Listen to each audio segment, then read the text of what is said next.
आप सरकारी हॉस्पिटल में देखिए, दीवार पर लिखा हुआ रहेगा, और ट्रक के तख्ते पर देखिए लिखा हुआ रहेगा, बेटी बचाओ बेटी पढ़ाओ। लेकिन आप गौर कीजिएगा कि भाई बेटा बचाओ बेटा पढ़ाओ नहीं है, बेटी बचाओ बेटी पढ़ाओ। इसके पीछे राज क्या है वो मैं आपके सामने रखने के लिए जा रहा हूं। इस हिंदुस्तान में एक साल में 10 लाख लड़कियों को मार दिया जाता है।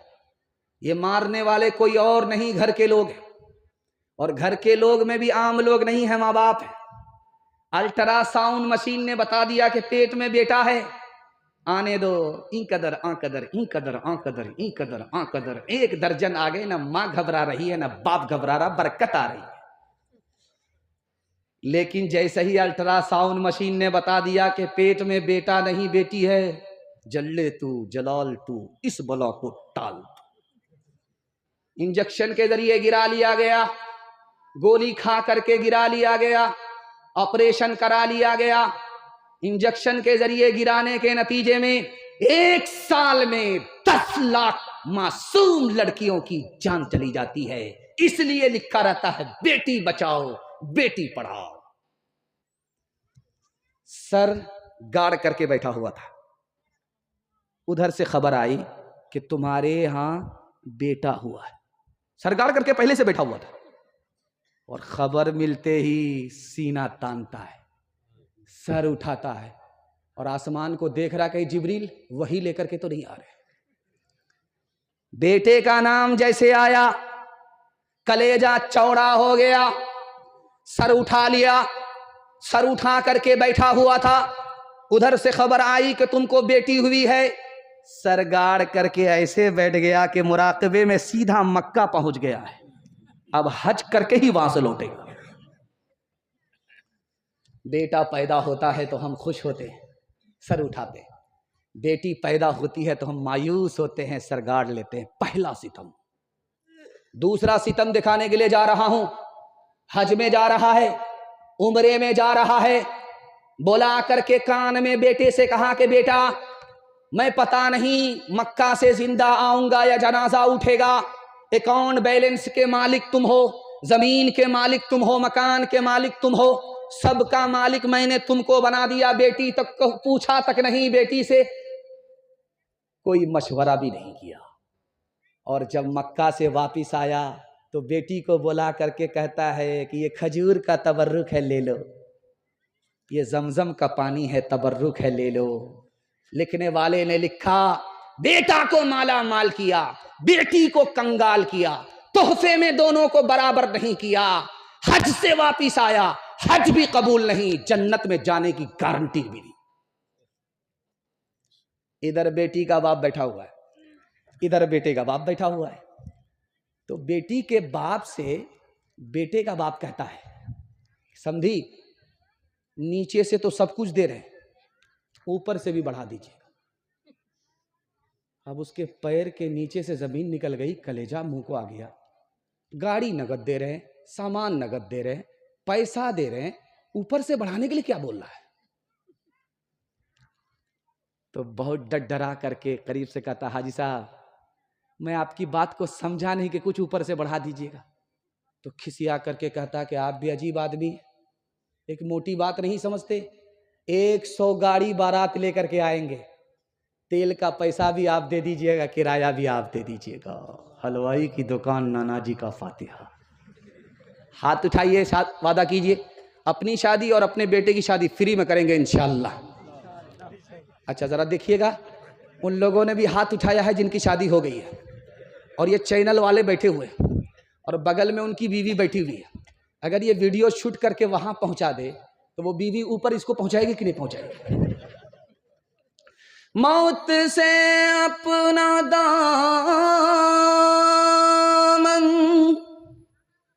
बचाते हैं जो,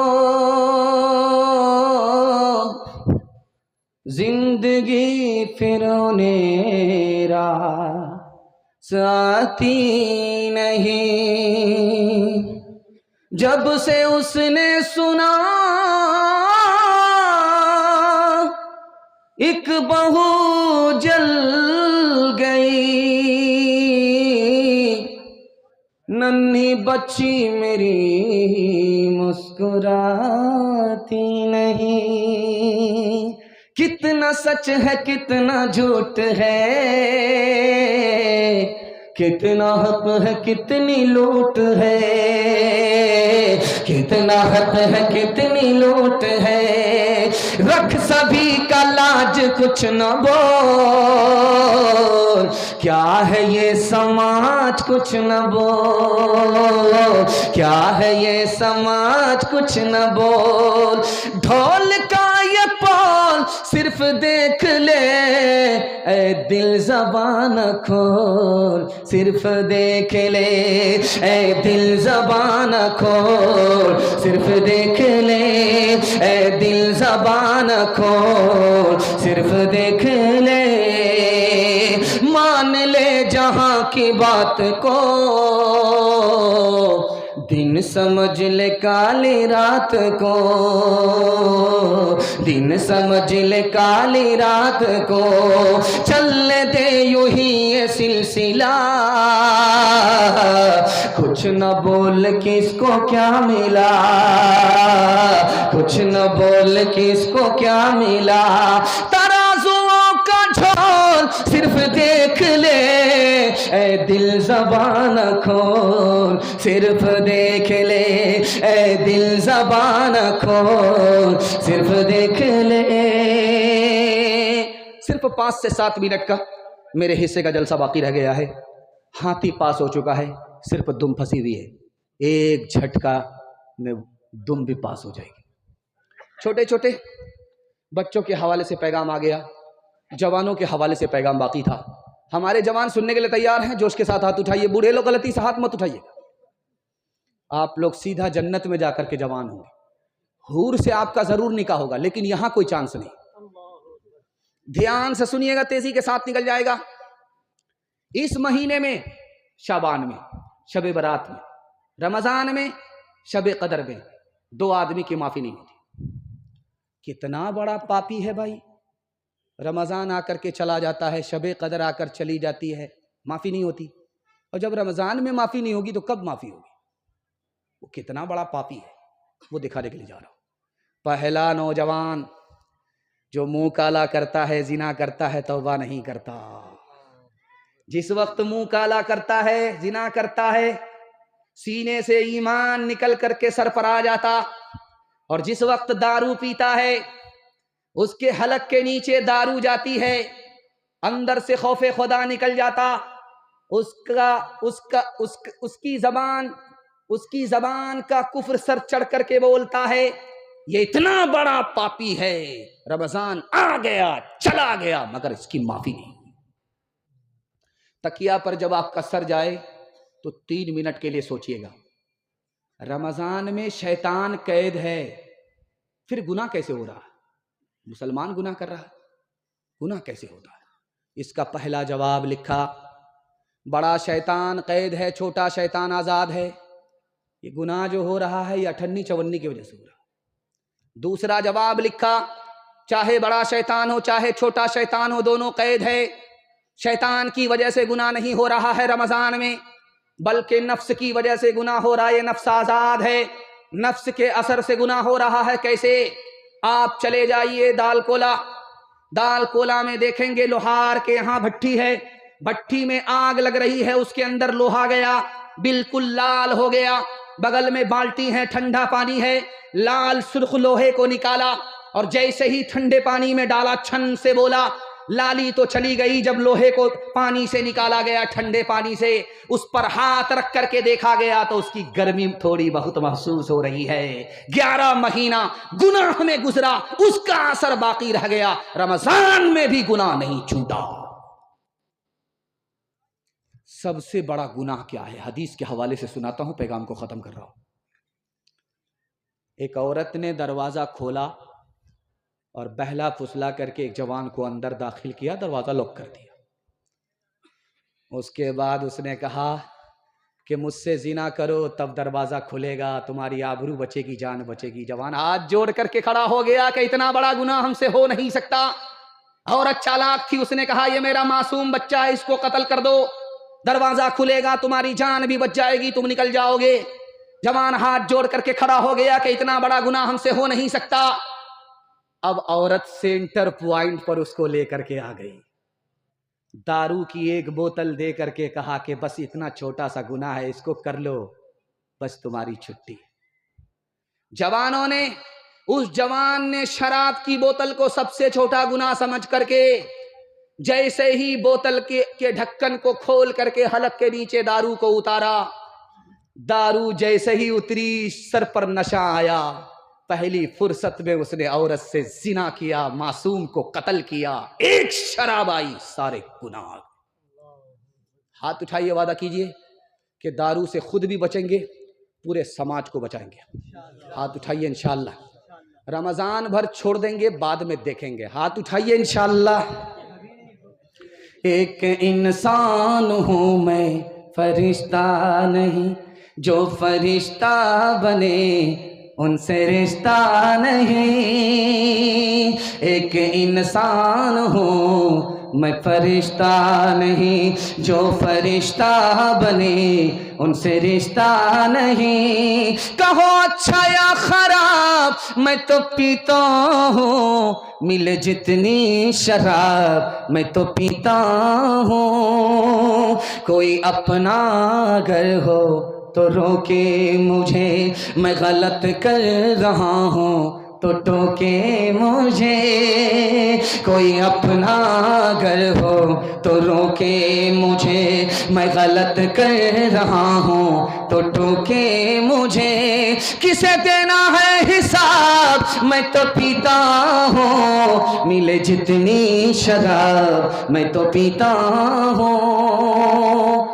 नफ्स के ताबे हुए ईमान रुखसत हो गया,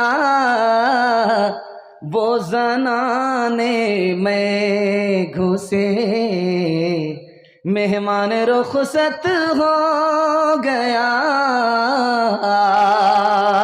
मैं उन्होंने पी अब उनके पास क्यों कर दिल लगे, मैं उन्होंने पी अब उनके पास क्यों कर दिल लगे। मैं उन्होंने पी अब उनके पास क्यों कर दिल लगे। जानवर एक रह गया, इंसान रुखसत हो गया। जानवर एक रह गया, इंसान रुखसत हो गया। आप देखेंगे दलकोला के बाद चेक पोस्ट है, तो हम लोग जब गाड़ी लेकर के आते हैं तो वहाँ पुलिस वाले रुकते हैं, तो देखते हैं, डिग्गी चेक करते हैं। हम लोग कहते हैं हम लोग मौलवी आदमी हैं, क्या चेक करते हैं। तो पुलिस वाले कहते हैं कि मौलवी के भेष में बहुत ज़्यादा दारू पास होती है, इसलिए हम आपको भी नहीं छोड़ते। बस आखिरी पैगाम आपको सुनाने के लिए जा रहा हूँ। मैं आया माधेपुर में, मैं इससे परेशान नहीं हूँ कि आप लोग खाते कैसे हैं, कमाते कैसे। बहुत अच्छा खाते, बहुत अच्छा कमाते। अल्लाह ने आपको हर चीज़ से माला माल किया है। बगल में इतनी बड़ी नदी है, लेकिन आप उसकी तबाही से बचे हुए। अल्लाह का शुक्र है। बहुत सारी जगह तो पूरी बस्ती को नदी ने उड़ा करके कहाँ से कहाँ पहुँचा दिया। अल्लाह का शुक्र है। आप कैसे खाते हैं, कैसे कमाते हैं, मैं इससे परेशान नहीं, लेकिन मैं यहाँ आकर के जो परेशान हूँ इस बात से हूँ, कहीं आप लोग अपने घर के झगड़े में, भाई के झगड़े में, पड़ोसी के झगड़े में, वकील की जेब में, अदालत में जा कर के घर की बर्बादी से, घर से बाहर भी बर्बाद ना हो जाए, मैं इससे परेशान हूँ। आपके घर में कभी झगड़ा नहीं होगा। 3 मिनट का पैगाम, आखिरी पैगाम आपकी खिदमत में देता हूँ। आप भी सोचेंगे 3 मिनट बोल बोल करके कब से बोल रहा है, ये हम लोगों को सीधा कब्रिस्तान पहुंचा ही देगा। आधा घंटा ना, बगल में कब्रिस्तान है। जरा ध्यान से सुनिएगा। आपके घर में झगड़ा कभी नहीं होगा। झगड़ा कैसे होता है और झगड़ा कैसे खत्म होगा, ये पैगाम आपकी खिदमत में।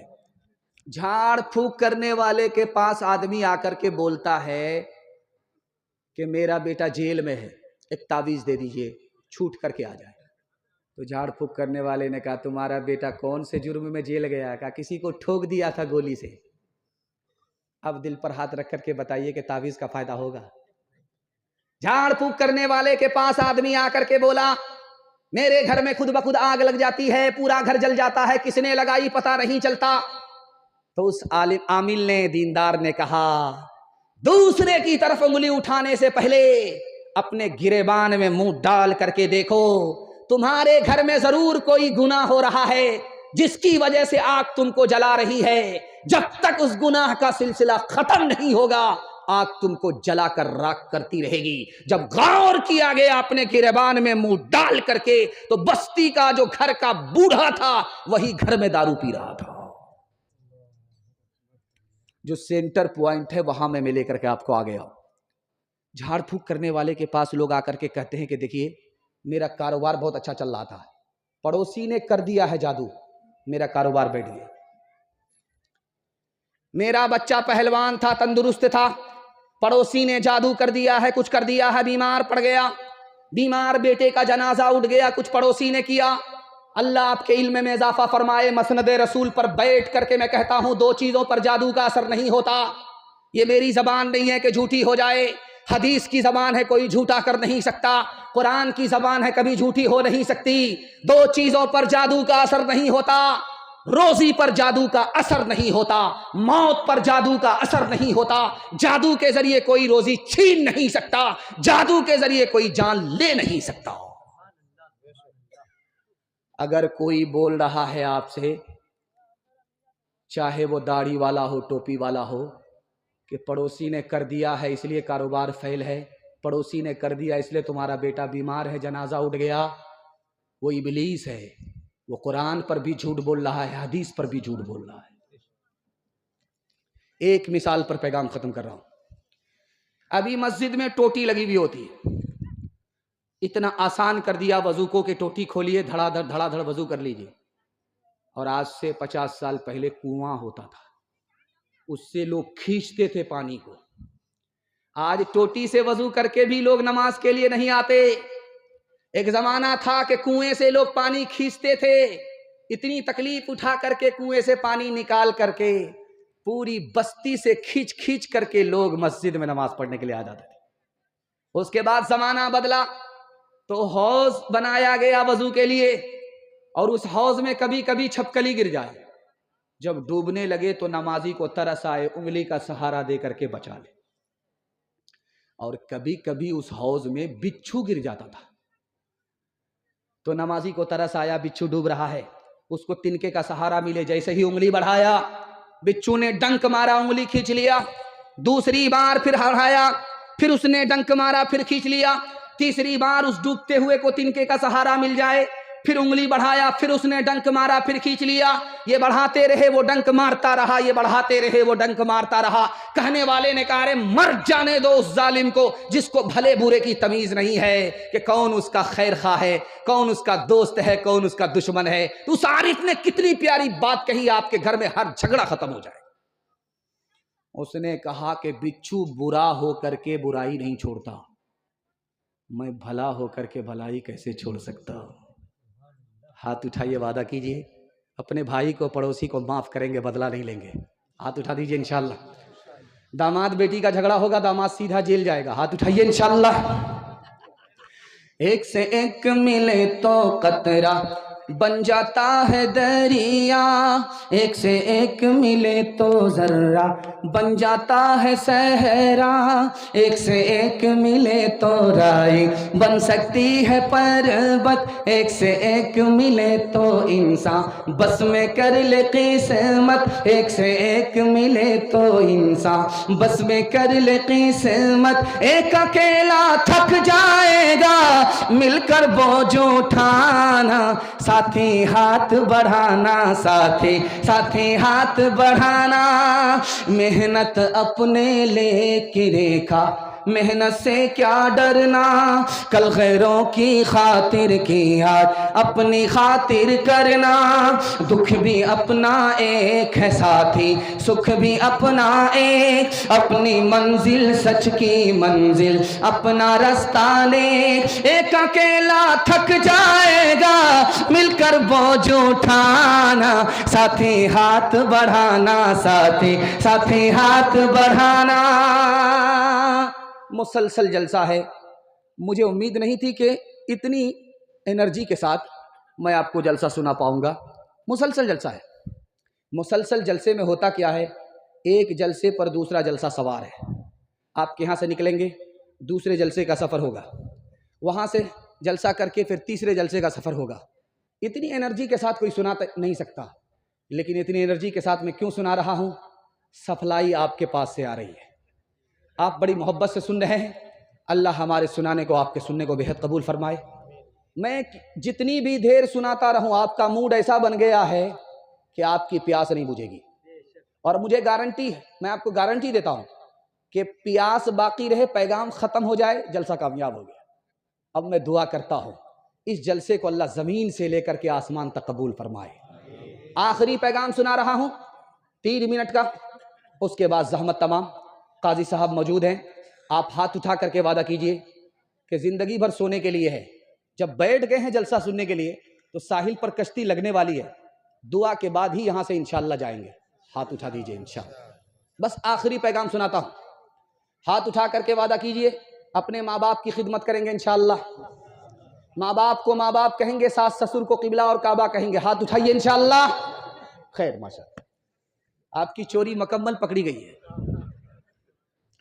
माँ बाप का नाफरमान खुदा के नाफरमान से भी बढ़ करके है।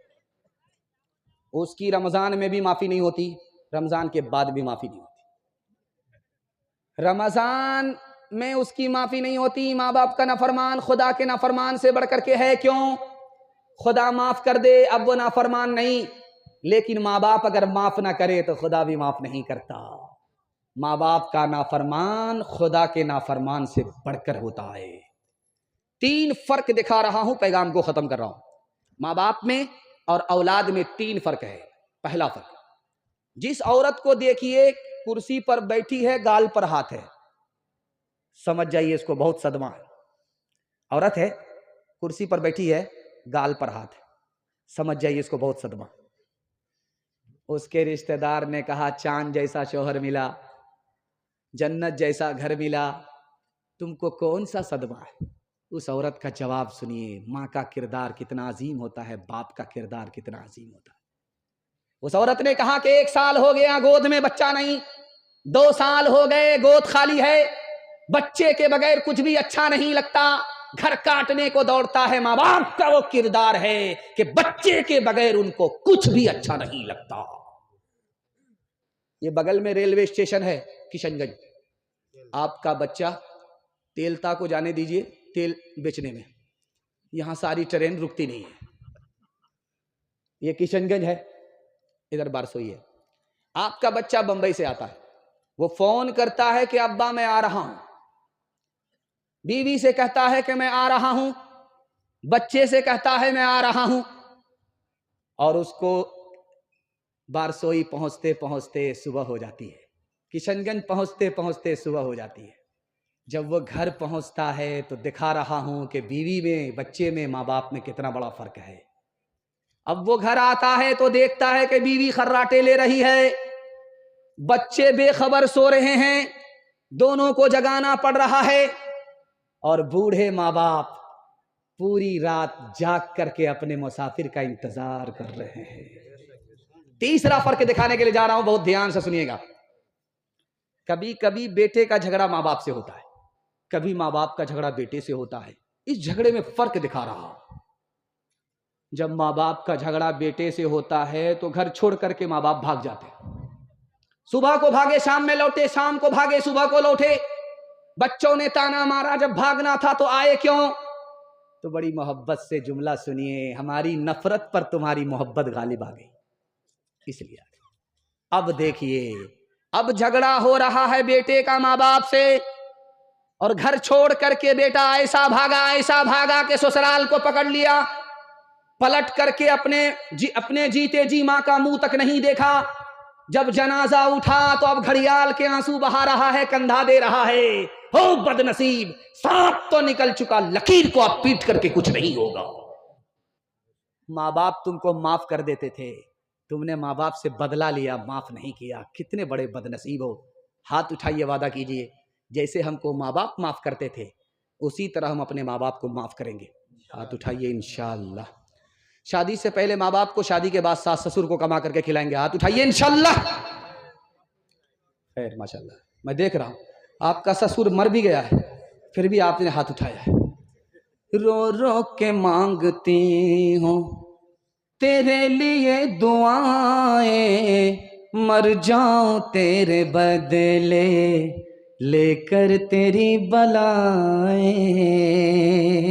जीवन मिटा के अपना जीवन तेरा बचा लूं, दिल में तुझे छुपा लूं। ओ मेरे लाला जा, तेरे लिए हूँ पागल, आखिर को माँ हूँ तेरी। जग में रहे तो जिंदा, उजड़े न गोद मेरी। एक बार अपने हाथों दूल्हा तुझे बना लूं, दिल में तुझे छुपा लूं। ओ मेरे लाला जा, ओ मेरे दिल के टुकड़े, ओ ममता के प्यारे। सुन ले के तेरी माँ है जिंदा तेरे सहारे। सुन ले के तेरी माँ है जिंदा तेरे सहारे। माँ से तू क्यों खफा है, आ मैं तुझे मना लूं, दिल में तुझे छुपा लूं। ओ मेरे लाला जा। हाथ उठाइए, वादा कीजिए जलसा जिंदगी भर के लिए कामयाब हो जाएगा। हाथ उठा करके वादा दीजिए इंशाअल्लाह अल्लाह की इबादत करेंगे। और दूसरा वादा दीजिए इंशाअल्लाह मरते दम तक रसूल की इताअत करेंगे। और तीसरा वादा दीजिए मखलूक की खिदमत करेंगे इंशाअल्लाह। सहरी की खुशियां देखो, इफ्तार के मजे भी, प्यारा महीना आया, प्यारे ताम लेकर। सहरी की खुशियां देखो, इफ्तार के मजे भी, प्यारा महीना आया, प्यारे ताम लेकर। नीयत सभी की हो ये, नीयत सभी की हो ये, करना है तकाफब चलते रहे नबी जी। जिसको दवाम लेकर रमजान आ रहा है, प्यारे सियाम लेकर मेहमान आ रहा है, प्यारा क़ियाम लेकर। चौथा पैगाम आपकी खिदमत में। आप इतने बेदार हो चुके हैं कि मैं 2-2 घंटा आपको बयान सुनाऊंगा फिर भी आपकी प्यास नहीं बुझेगी। ये तो ईदगाह है, अगर मैं 2 घंटा बयान सुनाने की गलती करूंगा तो सीधा कब्रिस्तान पहुंच जाऊंगा। खैर आप लोग बहुत अच्छा सुन रहे हैं, अल्लाह से दुआ करता हूं अल्लाह हमारे सुनाने को, आपके सुनने को बेहद कबूल फरमाए। इसको ध्यान से सुनिएगा। रमजान का महीना था, किसी मुसलमान का इंतकाल हो गया। इंतकाल मुसलमान का हुआ, लेकिन वो आम मुसलमान नहीं है, बहुत बड़ा पापी है, बहुत बड़ा गुनहगार है। दुनिया का कोई गुनाह उसने नहीं छोड़ा। धरती का बोझ मुसलमान, उसकी किस्मत के वो मुसलमान था, उसका मुकद्दर के रमजान में मरा है। फायदा होगा तो हदीस कहती है डबल डबल फायदा होगा। चाहे कितना ही बड़ा पापी मर जाए, मगर किस्मत से मुसलमान था, मुकद्दर उसका के रमजान में मरा है। हदीस कहती है कि जहन्नम का दरवाजा बंद है, जन्नत का दरवाजा खुला है। जैसे ही मुसलमान कोई रमजान में मरेगा सीधा जन्नत में पहुंचेगा और रमजान के सदके में अजाबे कब्र भी उठा लिया जाएगा।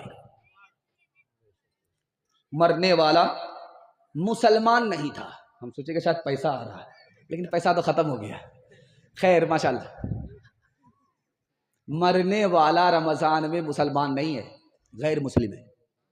गैर मुस्लिम मरा है, मुशरिक मरा है, शिर्क के साथ मरा है, शिर्क के बगैर नहीं। काफिर मरा है, कुफ्र के साथ मरा है, कुफ्र के बगैर नहीं। मगर किस्मत उसकी कि वो रमजान में मरा है, मुकद्दर उसका कि रमजान में उसकी मौत आई। फायदा होगा तो लिखा उसको भी फायदा होगा, जन्नत में तो दाखिल नहीं होगा, लेकिन रमजान का सदका पूरे रमजान अजाबे कब्र से महफूज हो जाएगा। एक बात को देखिएगा, असर के बाद जब दस्तरखान लगता है इफ्तार के लिए, दस्तरखान लगता है तो उसमें रखा जाता है फुलौरी, पकौड़ी, पपीता, अंगूर, अंडा, तरबूज। तरबूज का तो ये तो भंडार ही है, बाप रे बाप, ये पूरा तरबूज यहां से जाता है, वो रखा हुआ होता है। तो जब तक अभी आजान की सदा नहीं आती है मस्जिद से, तो आदमी देखता रहता है कि अंगूर कहाँ है, अंडा कहाँ है। उसकी आंख ठंडी होती है। और जैसे ही मस्जिद से आजान की सदा आई, तरबूज को उठाया, हलक के नीचे उतारा, शरबत को उठाया, हलक के नीचे उतार लिया, रग रग सैराब हो गई, दिल को सुकून पहुंचा, आंख उधर ठंडी हुई, दिल इधर खुश हुआ। 1 मिनट में जो मजा आता है, साल भर ऐसा मजा नहीं आता। लेकिन आपको सुन करके हैरत होगी, इससे भी ज्यादा मजा कहां आएगा? दुनिया में नहीं, जन्नत में। जब जन्नत में मुसलमान पहुंचेगा, जन्नत को अपनी आंख से देखेगा, जन्नत की नेमत को उठा करके हलक के नीचे उतारेगा, जब भी उतना मजा नहीं आएगा। जब जन्नत का बनाने वाला मालिक खुदा सामने आएगा और अपनी आंखों से खुदा को देखेगा, तो जन्नत को भी भूल जाएगा, जन्नत की नेमत को भी भूल जाएगा।